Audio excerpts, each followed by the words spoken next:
ये कहानी है जंगल में रहने वाले एक ठग की दो बेटियों की, जो जंगल से गुजरने वाले मुसाफिरों को छल कपट से लूटकर उनका कत्ल कर देती। पर फिर एक दिन एक ऐसा मुसाफिर आया जिससे उन सब की जिंदगी बदल गई। एक गुस्सैल राजा ने अपने पुत्र के किसी दोष के कारण उसे देश निकाला दे दिया। राजकुमार ने दुखी मन से अपने गुजारे के लिए 4 लाल और कुछ स्वर्ण भी अपने साथ ले लिए और भरे हृदय से अपने पिता का महल छोड़ दिया। चलते चलते वो जब शहर से कुछ दूर पहुंचा तो उसे एक साधु का आश्रम दिखाई दिया। राजकुमार उस साधु को दंडवत प्रणाम करके एक तरफ बैठ गया। जब साधु ने उसकी मायूस शक्ल और देह पर कीमती वस्त्र देखे तो साधु ने उससे पूछा, बच्चा तुम कौन हो और यहाँ कैसे आए? राजकुमार बोला, महाराज मैं राजा चंद्रगुप्त का पुत्र महेंद्रगुप्त हूँ। मुझे मेरे पिता ने देश निकाला दे दिया है, इसीलिए मैं परदेश जा रहा हूँ। रास्ते में आपका आश्रम दिखाई दिया तो मेरे मन में आया कि आपके भी दर्शन करता चलूं। साधु ने महेंद्रगुप्त की बात सुनकर कहा, वत्स तुम नेक इंसान हो और परदेश जा रहे हो, इसलिए मैं तुम्हें 4 बातें बताता हूँ। तुम उन बातों पर अमल करना। परदेश में ये बातें तुम्हारे अवश्य ही काम आएंगी। पहली यह कि परदेश में एक से भले 2 होते हैं। दूसरी यह कि परदेश में दूसरे के हाथ का बना खाना मत खाना। अगर खाना भी पड़े तो पहले किसी जानवर को खिला देना। तीसरी बात यह कि परदेश में किसी दूसरे की बिछाई हुई चारपाई पर मत सोना। अगर सोना भी हो तो पहले बिस्तर को अच्छी तरह झाड़ लेना। चौथी बात यह कि यदि कहीं शत्रुओं के फंदे में फंस जाओ तो जहाँ तक हो सके नरमी और ज्ञान की बातें सुनाकर अपना उद्देश्य प्राप्त करना। साधु ने कहा, मेरी ये 4 बातें हमेशा याद रखना। साधु की बातें सुन साधु को प्रणाम कर राजकुमार परदेश चल पड़ा। जब चलते चलते बहुत दिन बीत गए तो वह एक जंगल में पहुंचा। वहां उसने देखा कि एक चील एक कछुए के बच्चे को लेकर उड़ी जा रही है। संयोगवश बच्चा उस चील के पंजे से निकलकर गिर गया। महेंद्रगुप्त ने कछुए के तड़पते हुए बच्चे को देखा तो उसे बड़ी दया आई। उसने मन में सोचा कि इस बच्चे को पालना चाहिए। इस बच्चे को पालने से 2 बातें होंगी। पहली तो यह कि इस बच्चे के प्राण बच जाएंगे और दूसरी यह कि साधु द्वारा कही गई पहली बात भी पूरी हो जाएगी कि सफर में एक से भले 2 होते हैं और इससे बातें करते हुए दिन भी आसानी से बीतेंगे। यह सब सोचकर महेंद्रगुप्त ने बच्चे को अपने साथ ले लिया। अब सफर में उसके साथ वह कछुए का बच्चा भी हो लिया। कुछ दिन के सफर के बाद राजकुमार को एक अच्छा सा स्थान दिखाई पड़ा। उस स्थान पर पहुंचकर उसने कुछ खाया पिया और फिर कछुए के बच्चे से बोला, तुम यहाँ बैठे रहना, मैं जरा थोड़ी देर सो लूं। यह कहकर महेंद्रगुप्त एक पेड़ के नीचे सो गया। उसी पेड़ के ऊपर एक सांप और एक कौवा रहते थे। उन दोनों का यह दस्तूर था कि जब कोई मुसाफिर उस पेड़ के नीचे ठहरता तो सांप उसे डस लेता और कौवा उसकी आंखें निकाल लेता। नाग ने जब सोते हुए मुसाफिर को देखा तो पेड़ के नीचे उतरा और राजकुमार को डस लिया। सांप के डसते ही तुरंत राजकुमार के प्राण पखेरु उड़ गए। कुछ देर में जब कछुए की नजर महेंद्रगुप्त पर पड़ी तो वह उसे मरा देखकर बहुत घबराया और महेंद्रगुप्त के ऊपर बैठकर रोने लगा। तभी कौवा भी पेड़ से नीचे उतरा और ज्यों ही उसने महेंद्रगुप्त की आंखें निकालनी चाही, त्यों ही कछुए ने झपटकर कौवे की गर्दन को मुंह से पकड़ लिया। कौवे ने बहुत जोर लगाया मगर कछुए ने उसे नहीं छोड़ा। तब कौवे ने सांप को पुकारा। कौवे की आवाज सुनकर सांप आ गया। उसने बड़े जोर से कछुए की पीठ पर डंक मारा, परंतु कछुए ने अपना मुंह भीतर कर लिया। सांप ने कई बार कछुए की पीठ पर डंक मारा,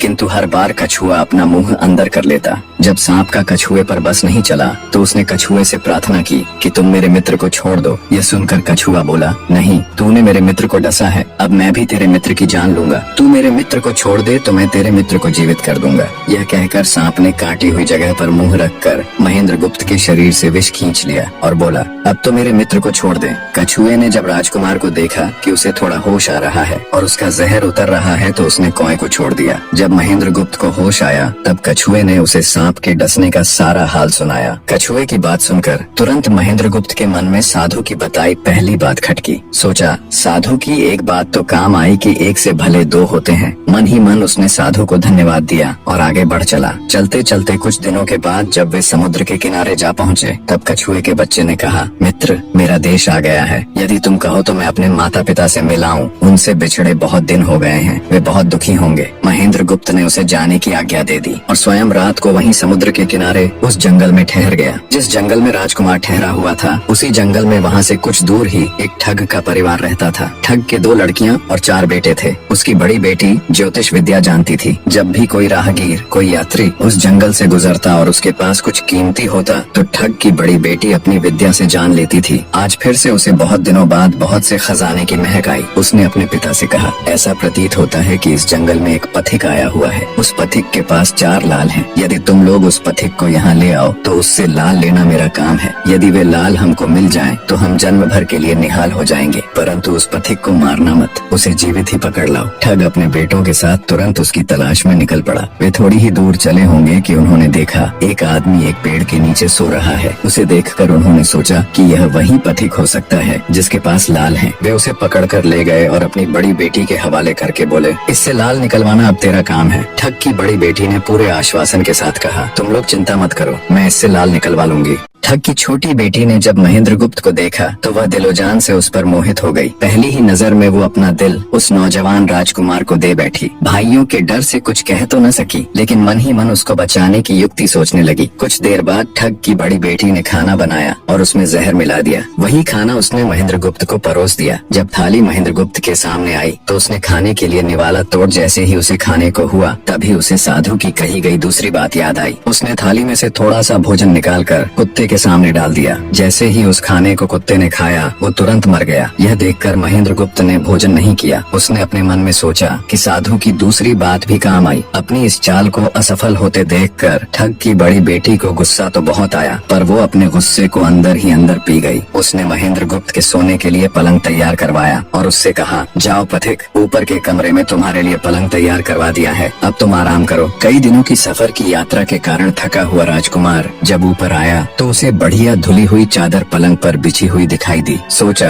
जो हुआ सो हुआ, कई दिनों के बाद चैन की नींद तो सोने को मिलेगी। वो जैसी ही पलंग पर बैठने को हुआ तो उसे साधु की तीसरी बात याद आई कि परदेश में हमेशा बिस्तर को झाड़कर सोना। जैसे ही उसने बिस्तर को झाड़ा तो उसके होश उड़ गए। वो बिस्तर एक कच्चे सूत से तैयार किया गया था जिसके नीचे आग का कुआं था। महेंद्रगुप्त ने देखा कुएं के अंदर बड़े बड़े आग के अंगार धधक रहे हैं। सोचा साधु की तीसरी बात भी काम आई। उसने एक बार फिर मन ही मन साधु का धन्यवाद किया और पास पड़ी एक टूटी हुई चारपाई पर लेट गया। थोड़ी देर पहले जो राजकुमार चैन की नींद लेने की सोच रहा था, अब नींद उसकी आंखों से कोसों दूर थी। अब तो उसे अपनी जान के लाले पड़े थे। सोचने लगा आज की रात बचना बहुत कठिन है। तभी ठग की छोटी बेटी मौका पाकर आई और कहने लगी, हे प्रिय, मैं तुम पर दिलोजान से न्यौछावर हूँ, परंतु आज की रात मेरे वश में कुछ नहीं है। आज की रात मेरी बड़ी बहन की बारी है। जिस तरह भी हो सके बस आज की रात मेरी बहन से अपने प्राण बचा लो, कल मेरी बारी है। हे स्वामी, मैं तुम्हारी दासी हूँ, मैं तुम्हें साफ बचा लूंगी। इतना कहकर ठग की छोटी बेटी चली गई। जब सब लोग खाना खा चुके तो ठग की बड़ी बेटी ऊपर बने कमरे में चली। सोचा अब तक तो पथिक जलकर राख बन चुका होगा, पर जैसे ही वो कमरे के अंदर आई और देखा कि पथिक तो बिल्कुल सही सलामत टूटी हुई चारपाई पर लेटा हुआ है तो उसके क्रोध की कोई सीमा न रही। तुरंत उसने कटार निकाली और क्रोध से बोली, हे पथिक, या तो अपने 4 लाल मुझे अभी के अभी दे दे, वरना मैं तुझको मार डालूंगी। उसी समय महेंद्रगुप्त को साधु की चौथी बात याद आई कि कहीं शत्रुओं के फंदे में फंस जाओ तो जहाँ तक हो सके नरमी और ज्ञान की बातें सुनाकर अपना उद्देश्य प्राप्त करना। उसने सोचा कि आज रात बचना मुश्किल है, पर साधु की चौथी बात भी आजमानी चाहिए। महेंद्रगुप्त ने यह सब सोचकर लड़की से कहा, मेरे पास लाल नहीं है। यदि तू मुझको मारेगी तो वैसे ही पछताएगी जैसे बंजारा अपने कुत्ते को मारकर पछताया था। लड़की गुस्से में बोली, कौन बंजारा और कौन सा कुत्ता, क्या बक रहे हो तुम? तब राजकुमार बोला, तुम नहीं जानती तो सुनो लड़की, एक बंजारा था जिसने एक कुत्ता पाल रखा था। वो कुत्ता बहुत समझदार था जिसे बंजारा अपनी औलाद से भी ज्यादा प्यार करता था। एक समय ऐसा आया कि एक कातक नाम की भयंकर बीमारी के चलते बंजारे का सारा परिवार उस बीमारी की भेंट चढ़ गया और बंजारे की करोड़ों की संपत्ति भी बिक गई। दुखी बंजारा अपने कुत्ते को लेकर आगरा में एक साहूकार के पास जाता है और साहूकार को 10,000 के बदले अपना कुत्ता गिरवी रखने को बोलता है। उस समय 10,000 एक बहुत बड़ी रकम होती थी। पहले तो बनिए ने बंजारे को मना कर दिया, पर फिर कुछ सोचकर उसने बंजारे को 10,000 रुपए दे दिए। कुछ ही समय बीता था कि एक रात सेठ के घर डाकू घुस गए। बंजारे का कुत्ता सब हरकत देख रहा था। सोचा भौंकूंगा तो परिवार के सब लोग उठ जाएंगे और ये डाकू उनका भी कत्ल कर देंगे। वो चुपचाप बस उनको देखता रहा। जब डाकू सेठ के घर चोरी किए हुए धन को लेकर चल पड़े तो कुत्ता चुपचाप उनके पीछे पीछे हो लिया। सेठ के पास इतना धन था कि डाकू उसे निकाल तो लाए, पर अब उनसे वो लेकर चला भी नहीं जा रहा था। दिन भी निकलने के करीब हो चला था। डाकुओं ने सोच विचार कर उस धन को एक तालाब के अंदर छिपा दिया। सोचा बाद में आराम से निकाल ले जाएंगे। कुत्ता डाकुओं की सब करामात देख चुपचाप वापस घर चला गया। सुबह हुई तो सेठ के घर कोहराम मच गया। पता चला कि चोर सारा धन निकाल ले गए। सेठ का रो रो कर बुरा हाल था। आस पास के लोग उसे दिलासा दे रहे थे। सेठ ने रोते रोते कहा, मैंने सुना था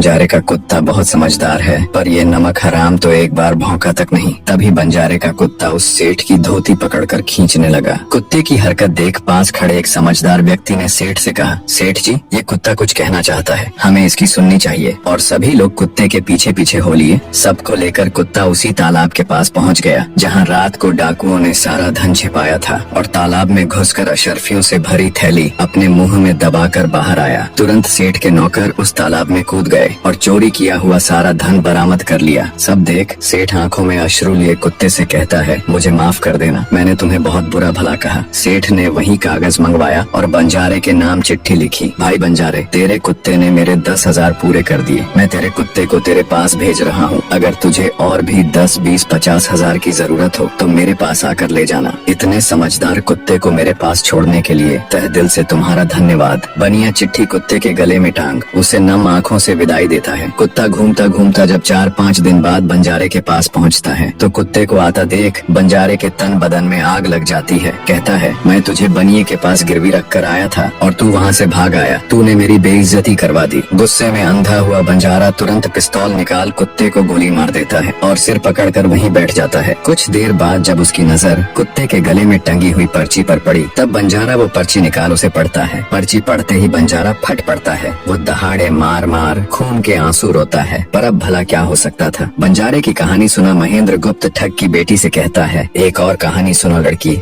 एक राजा के पास एक बहुत समझदार पढ़ाया हुआ तोता था। वह बड़ा चतुर था। एक दिन राजा तोते को अपने साथ गंगा स्नान को ले गया और उसको घाट पर बैठाकर स्वयं स्नान करने लगा। तभी तोते की नजर अमरफल पर पड़ी जो पास ही नदी में बहता हुआ आगे बढ़ा जा रहा था। वह उसको नदी से बाहर निकाल लाया और राजा के आने पर उसको वह अमरफल देता हुआ बोला, महाराज, यह अमरफल है, इसे खा लीजिए। राजा ने कहा, मैं अकेला अमरफल खाकर क्या करूँगा, अपने बाग में लगा दूंगा। जब इसमें फल लगेंगे तब सब कुटुम्बियों को खिलाकर अमर कर दूंगा। गंगा स्नान से लौटकर राजा ने वह फल माली को देकर कहा, इस फल को बाग में लगा दो। थोड़े ही दिनों में पेड़ फल फूल गया, उसमें फल लगने लगे। एक दिन एक फल पककर पेड़ से गिरा तो उसे सांप ने सूंघ लिया, जिससे वह जहरीला हो गया। अनजान माली वह अमर फल लेकर राजा के पास आया। राजा फल को देखकर बहुत खुश हुआ और कुछ सोचकर वो फल पहले कुत्ते को खाने को दिया, क्योंकि राजा बड़ा नीतिवादी और विचारवान था। वह जानता था कि बिना सोचे समझे किसी भी वस्तु को खाना ठीक नहीं होता। राजा ने ज्यों ही वह फल कुत्ते को खिलाया, कुत्ता मर गया। यह देखकर राजा ने क्रोधित होकर अपने तोते से कहा, बेईमान तोते, तू हमें जहर देकर मारना चाहता था। ये कहकर राजा ने क्रोध में आकर तोते को मार डाला और माली से कहा, इस पेड़ के चारों ओर घेरा डाल दो जिससे कोई इसका फल न खा सके। एक दिन उसी शहर में एक सास बहू में भीषण लड़ाई हुई। बुढ़िया घर से निकलकर कहने लगी, आज मैं राजा के बाग में जाकर जहर वाला फल खा लूंगी। ये कहकर वह बाग में आई और जैसे ही उसने फल तोड़कर खाया तो वह 16 वर्ष की युवती बन गई। जब राजा को यह समाचार मिला तो उसे सारा माजरा समझते देर न लगी। राजा को बड़ा दुख हुआ।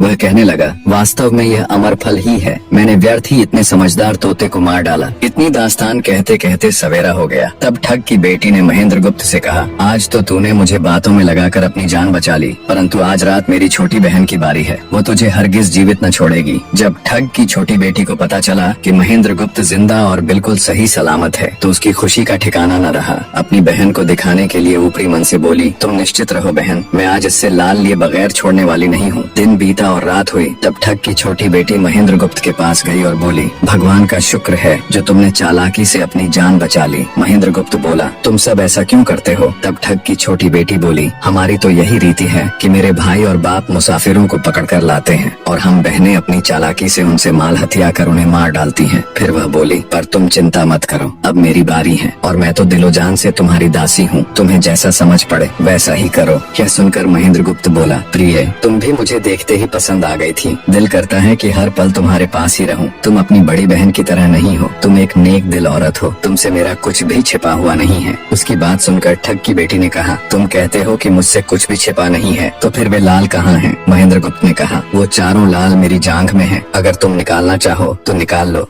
राजकुमार की बात सुन ठग की छोटी बेटी बोली, प्यारे, वो लाल तुम्हें ही मुबारक हो, मैं तो तुम्हारी दासी हूँ, तुम्हारे दर्शनों की प्यारी प्यासी हूँ, मुझे तुम्हारे सिवाय और कुछ नहीं चाहिए। ये सुन महेंद्र गुप्त बोला, जो कुछ तुमने कहा है वह तो सब ठीक है, लेकिन ये प्यार और प्रेम की बातें सब धरी रह जाएंगी जब हमारे शरीर में प्राण ही नहीं रहेंगे, क्योंकि जब तुम्हारे बाप और भाइयों को इसका पता लगेगा तो हम दोनों की खैर नहीं। तब ठग की बेटी बोली, तुम चिंता मत करो, मेरे पास इसका भी उपाय है। आज रात को सबके सोने के बाद हम यहाँ से भाग चलेंगे और कहीं बहुत दूर रहेंगे जहाँ कभी मेरे भाई और बाप पहुँच न सके। महेंद्र गुप्त बोला, पर ये सब होगा कैसे? बोली, यहाँ से निकलने का एक ही उपाय है। मेरे पिता के पास 2 ऊँटनियाँ हैं, उनमें से एक तो दिन भर में 60 कोस चलती है और दूसरी दिन भर में 100 कोस चलती है। तुम उनमें से बड़ी वाली को खोल लाना, तब तक मैं हम दोनों के लिए कुछ धन बांध कर रख लूंगी। जब आधी रात हुई तब महेंद्र गुप्त ऊँटनी को खोलने चला गया। महेंद्र गुप्त ऊँटनी ले तो आया, मगर जल्दबाजी के कारण वह बड़ी के स्थान पर छोटी को ले आया। ठग की बेटी बहुत सा माल लेकर ऊँटनी पर बैठ गई और दोनों चल दिए। ऊँटनी जब चलते चलते 60 कोस पहुँची तो जंगल में रुक कर खड़ी हो गई। बीच जंगल में ऊँटनी को खड़ी देखकर महेंद्र गुप्त और ठग की बेटी के होश उड़ गए। ठग की बेटी बोली, अनर्थ हो गया, तुम रात के अंधेरे में बड़ी ऊँटनी की जगह छोटी को ले आए। मेरे पिता और भाई आते ही होंगे, वो हमें नहीं छोड़ेंगे। इधर जब सवेरा हुआ तो ठग ने देखा कि उसकी बेटी और मुसाफिर दोनों गायब हैं। उसने सोचा कि निसंदेह वह बदमाश मेरी बेटी को भगा ले गया है। तबेले में जाकर देखा तो पाया कि छोटी ऊँटनी गायब है और बड़ी वही है। सोचा ज्यादा दूर नहीं गए होंगे और ऊँटनी पर सवार होकर उसने उसे तेजी से दौड़ा दिया। थोड़ी ही देर में जंगल में उस स्थान पर जा पहुंचा जहां महेंद्र गुप्त और उसकी बेटी ठहरे थे। महेंद्र गुप्त ने जब उसको आते देखा तो बहुत घबराया और कहने लगा, देखो तुम्हारा पिता आ रहा है, अब उससे प्राण कैसे बचेंगे? लड़की ने कहा, घबराओ मत और जो मैं कहती हूँ उसे ध्यान से सुनो। जाओ, जाकर उस पेड़ पर चढ़ जाओ। जब मेरा बाप तुम्हें पकड़ने के लिए आएगा और पेड़ पर चढ़ेगा तो मैं चुपके से बड़े वाली ऊँटनी पर चढ़कर उसको तुम्हारी डाल के नीचे खड़ा कर दूंगी। तुम कूद कर उस पर बैठ जाना। इस प्रकार हम दोनों बचकर साफ निकल जाएंगे। यह सुनकर महेंद्र गुप्त तुरंत पेड़ पर चढ़ गया। तब तक ठग भी वहाँ आ पहुँचा। पिता को देख उसकी बेटी ने फंड करते हुए कहा, पिताजी ये दुष्ट मुझे धोखे से यहाँ भगा लाया, आप इसे छोड़ना नहीं। ये सुन गुस्से से तिल मिलाया ठग महेंद्र गुप्त को पेड़ पर चढ़ा देखकर ऊँटनी से उतरा और उसे पकड़ने के लिए पेड़ पर चढ़ने लगा। बाप के ऊँटनी से उतरते ही मौका देख ठग की बेटी ऊँटनी पर चढ़कर उसे महेंद्र गुप्त की डाल के नीचे पेड़ के पास ले आई। महेंद्र गुप्त तुरंत कूद कर उस पर बैठ गया। महेंद्र गुप्त के बैठते ही ठग की बेटी ने ऊँटनी को दौड़ा दिया। ठग हाथ देखता रह गया। ठग की बेटी और महेंद्र गुप्त कई दिनों का रास्ता तय कर एक शहर में पहुँचे और दोनों वहीं बस गए। वहाँ महेंद्र गुप्त ठग की बेटी के साथ आराम से दिन गुजारता रहा और जब उसके देश निकाले की अवधि पूरी हो गई तब वह उसको लेकर अपने राज्य चला गया और उसके साथ शादी कर हंसता खेलता जीवन व्यतीत किया।